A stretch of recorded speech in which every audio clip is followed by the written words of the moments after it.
Stop trying to be happy. Stop chasing peace of mind. The self-help gurus are lying to you. The positive thinking coaches are selling you a scam. The How to Manifest Your Dream Life videos are feeding you slow-acting poison. They tell you that happiness is a goal. They tell you that peace is something you achieve by fixing your life. They tell you that if you just get the perfect job, the perfect partner, and the perfect morning routine, you will finally be complete. That is not a path to happiness. That is a life sentence to a high-class prison. And you are the one building the walls. When you chase happiness, you are screaming to the world that you are empty. You are declaring that what you have right now is not enough. You are making your sanity dependent on a future that does not exist. You are putting your peace of mind in the hands of a chaotic universe and begging it to treat you nicely. That is not power. It is pathetic. And the tragedy is that you can feel the desperation of this chase every single day. You wake up and try to force yourself to feel positive. You write in your gratitude journal. You repeat your affirmations in the mirror. You try to vibrate higher. And yet, the moment something goes wrong, you shatter. A single rude email ruins your morning. A delayed flight triggers a panic attack. A 3-word text from someone who doesn't care about you dictates whether you have a good day or a bad day. A minor drop in the stock market keeps you awake until 3 in the morning. Look at yourself. You are a grown adult, and you are being puppeted by the wind. You have turned your mind into a leaf that is blown away by every passing breeze of circumstance. You have made other people's behavior, the economy, the weather, and your physical comfort into the masters of your soul. You are constantly playing defense, trying to arrange the external world so that it never hurts you. But the world does not care about your plans. The world is volatile. The world is indifferent. And trying to force the universe to conform to your desires is like trying to hold back the ocean with a plastic bucket. It is exhausting. It is fragile. And eventually, the water always wins. Modern self-help tells you to build your self-esteem. They tell you to protect your boundaries and eliminate toxic people. They tell you to curate your environment so that you only experience positive energy. But those are just band-aids on a gaping chest wound. If you need a perfect environment to feel calm, you are not calm. If you need everyone to like you to feel valuable, you are already bankrupt. If you need the storm to stop before you can find peace, you will spend your entire life running for shelter. And you've tried running. You've tried changing your job. You've tried changing your city. You've tried changing your relationships. And yet, you're still sitting here. Still anxious. Still waiting for the other shoe to drop. Still feeling like your happiness is a fragile glass ornament that could shatter at any second. The reason you are failing is simple. You do not understand the absolute boundary of your own mind. You are trying to rule a territory that does not belong to you.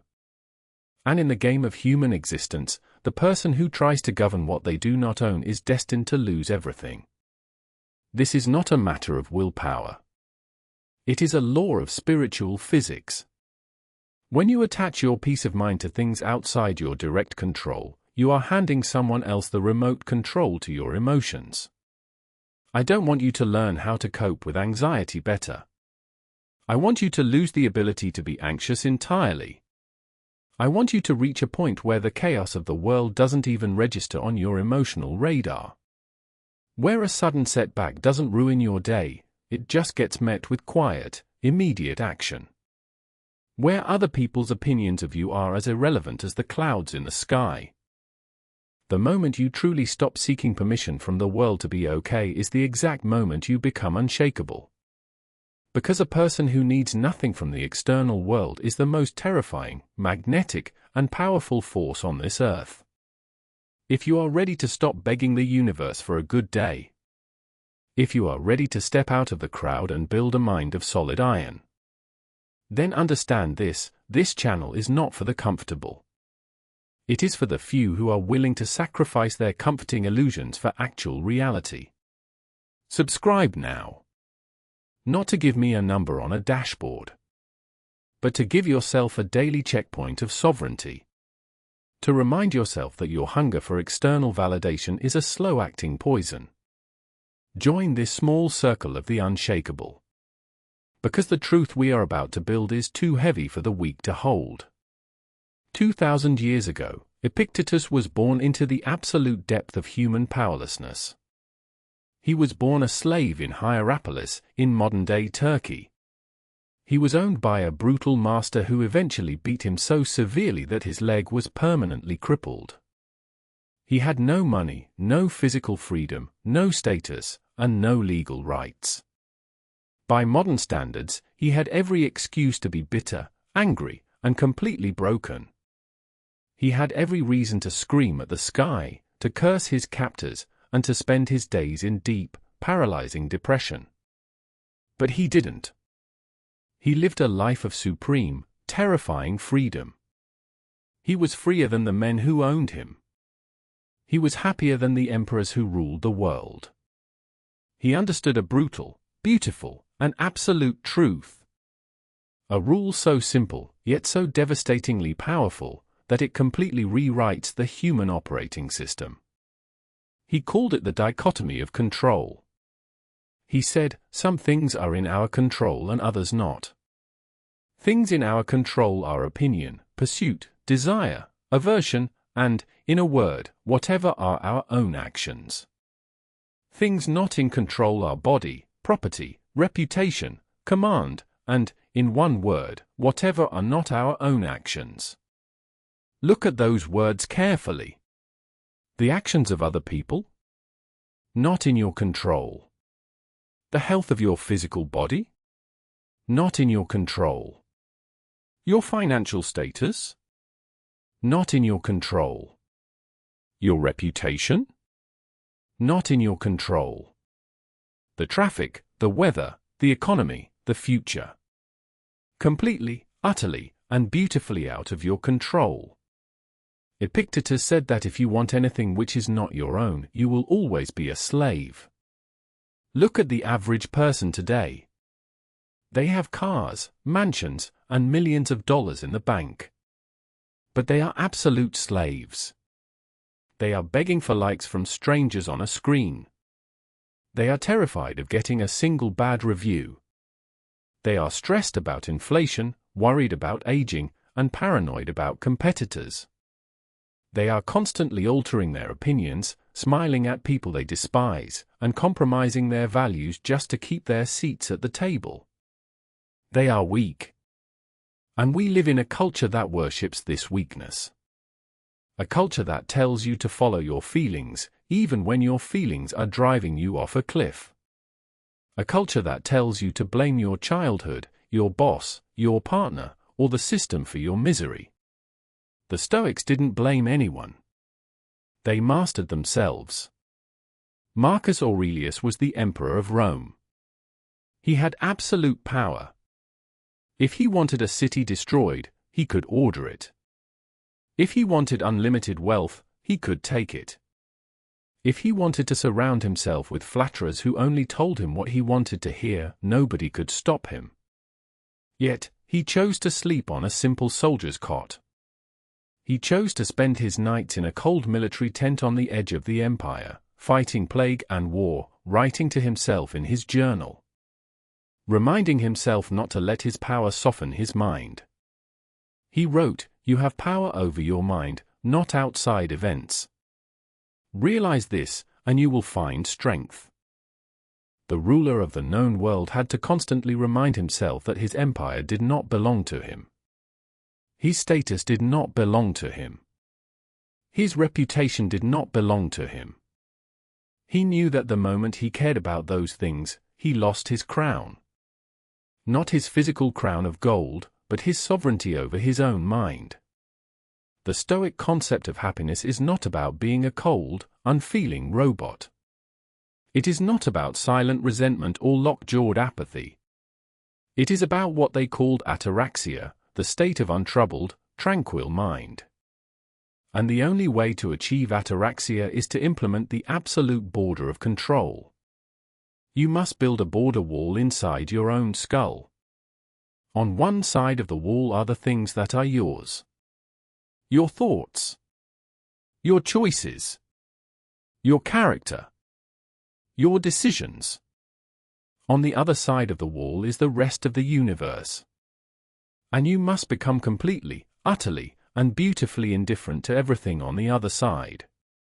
When you master this, your entire energy shifts. You no longer enter a job interview hoping they hire you.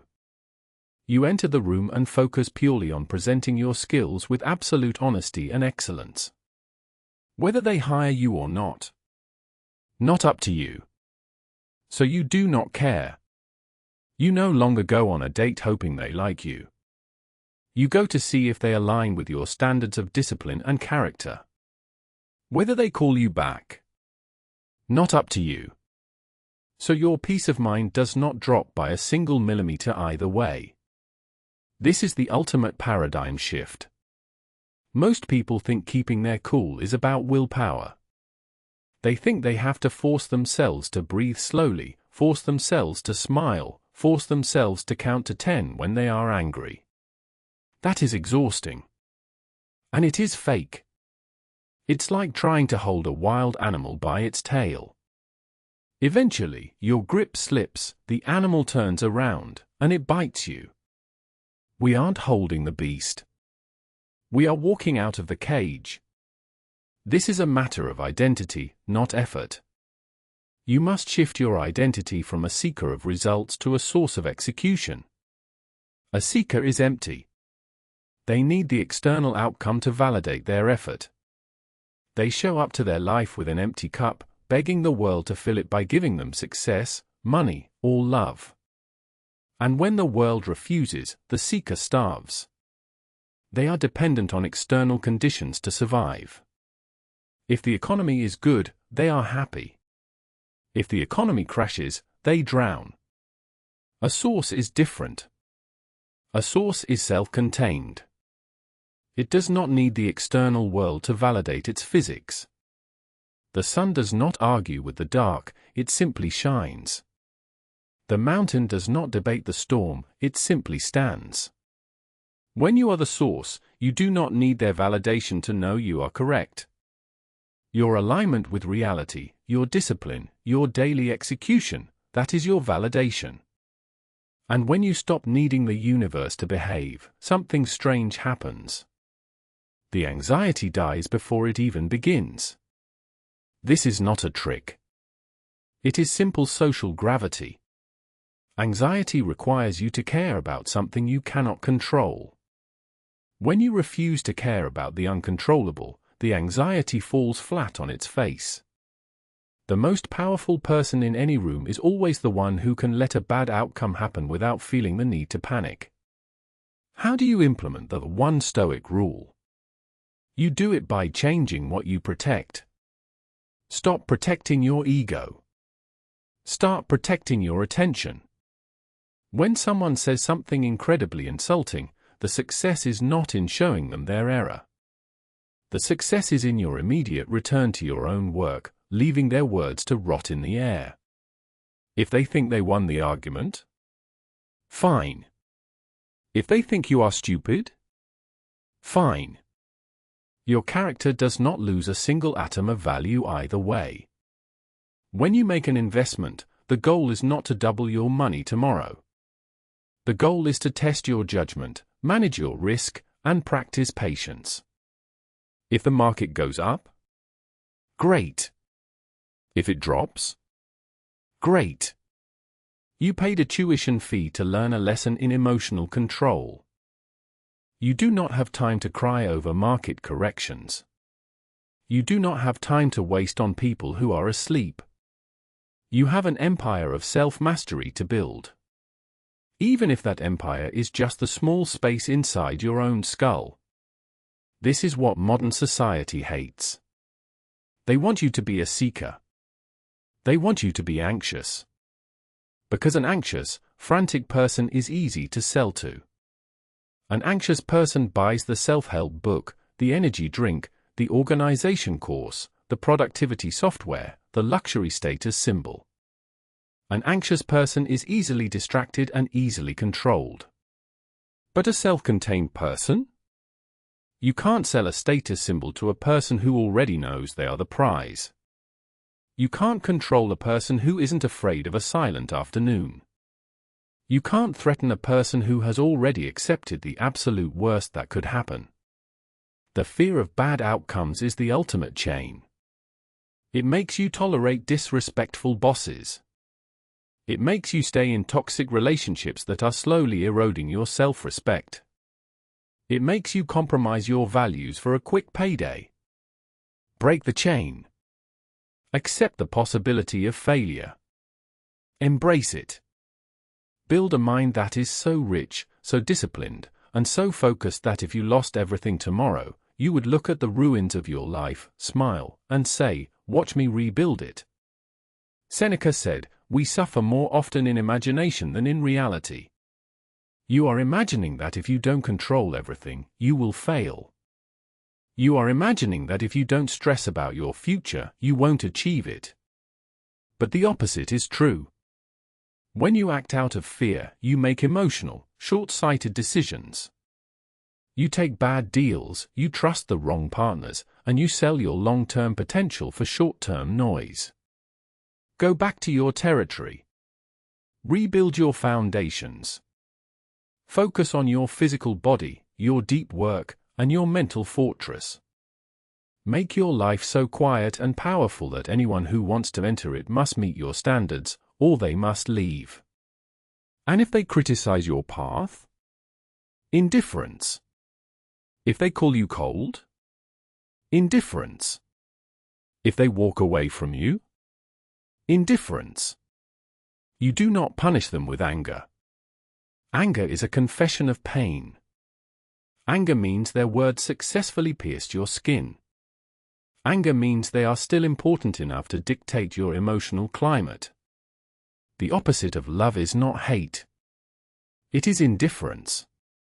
When you are indifferent, they do not exist to you. They are like the wind outside your window. Sometimes the wind is loud. Sometimes it is quiet. But you don't argue with the wind. You just wear a coat. This is the invincibility of the Stoics. They did not fight the chaos of the world. They let the chaos beat itself against their shields until it got tired and went home. Stop being a leaf blown by every breeze of opinion. Become the mountain. The mountain doesn't ask the valley for permission to stand. The mountain doesn't care if the clouds cover its peak for a day, or if the sun shines on its slopes tomorrow. It just remains. Cold. Silent. Immovable. And eventually, the clouds pass. And the mountain is still there. The next time you feel the panic of scarcity rising.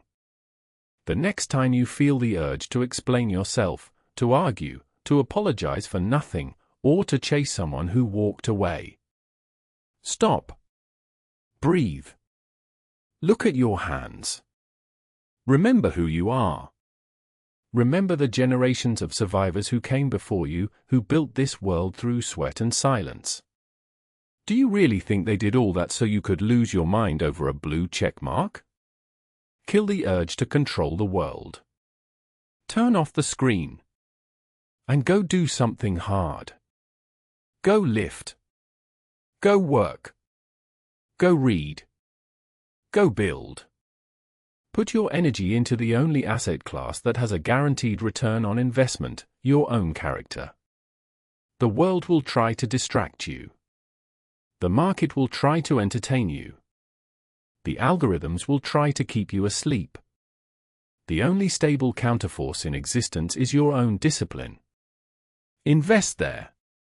And watch how quickly the world changes its attitude toward you. When they see that you cannot be bought, they will respect your terms. When they see that you cannot be shaken, they will seek your leadership. When they see that you do not need them, they will realize how much they need you. But by then, you won't even care. Because you will have discovered the greatest secret of all. That the happiest thing in the universe is not a comfortable life, or a safe life, or a famous life. It is a soul that has set itself free from the need to control anything but itself. Stop begging the universe for happiness. Start standing in your own sovereignty. You are the sovereign of your own mind. Act like it. And let the world chase you for a change. The era of your emotional dependency is over. The time of your sovereignty has begun. Your mind is your kingdom. Govern it with iron. Or watch it fall. The crown is on your head. Do not drop it for a peasant's world.